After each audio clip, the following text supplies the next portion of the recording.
তুমি কেমন আছো? হ্যাঁ, অনেক ভালো। আমার হাজব্যান্ড আমাকে খুব ভালোবাসে, খুব কেয়ার করে।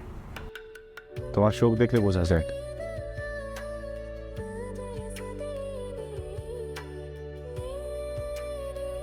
আচ্ছা, তোমরা দুজনেই এসেছো? মানে ওর মা কোথায়? She is a very busy woman, boss. আলহামদুলিল্লাহ খুব ভালো একটা চাকরি করে, খুব ভালো একটা পজিশনে। I am sorry.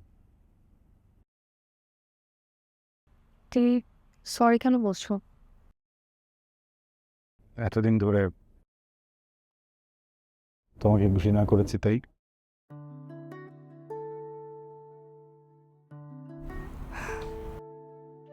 ঘৃণা করেছো দেখি তো এত সুন্দর একটা সংসার বোঝাতে পেরেছ।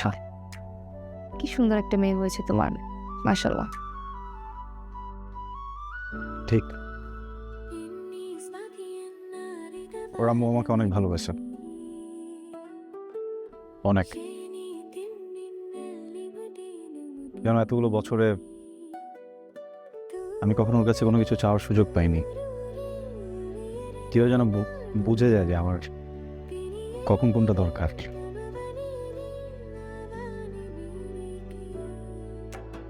ওর সাথে খুব অদ্ভুতভাবে পরিচয়। আমি তো প্রেমে ছ্যাঁকা খেয়ে পুরো দেখা হয়ে গেছিলাম।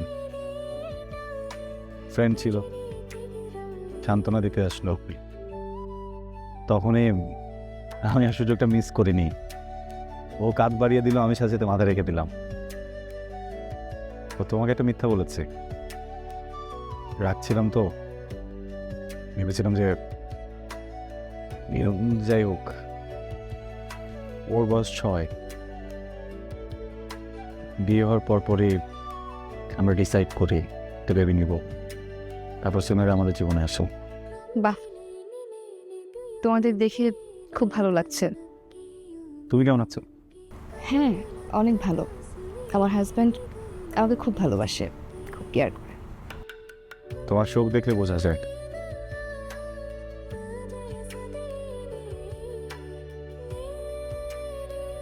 আচ্ছা, তোমরা দুজনেই এসেছো? মানে ওর মা কোথায়? She is a very busy woman, boss. আলহামদুলিল্লাহ খুব ভালো একটা চাকরি করে, খুব ভালো একটা পজিশনে। এই এমপ্লয়ীদেরকে স্পৃহা দেওয়ার জন্য মাঝে মধ্যেই বিভিন্ন ফাংশন করে, কনফারেন্স থাকে। আজকে একটা কনফারেন্সে গিয়েছে আউটডোরে। বাহ, তুমি তোমার মেয়েকে খুব সুন্দর সময় দিচ্ছ, আর তোমার ওয়াইফ জব করছে, ভালো লাগছে দেখে। আচ্ছা, তোমার ওয়াইফকে আমাদের কথা বলোনি? জানবে না কেন? তোমার দেয়া দুঃখে মলম দেওয়ার জন্যই তো এসেছিল। সেখান থেকে তো পরিচয়, সেখান থেকে তো বিয়ে। All credit goes to you. Thank you. তুমি না থাকলে আমার জীবনটা তো সুন্দর হতো না।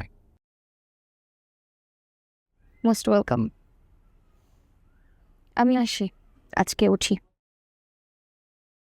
আচ্ছা, আমাদের কি আর দেখা হবে না?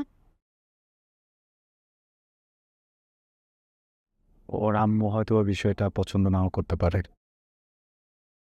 ও হ্যাঁ, তাই তো। ঠিক আছে।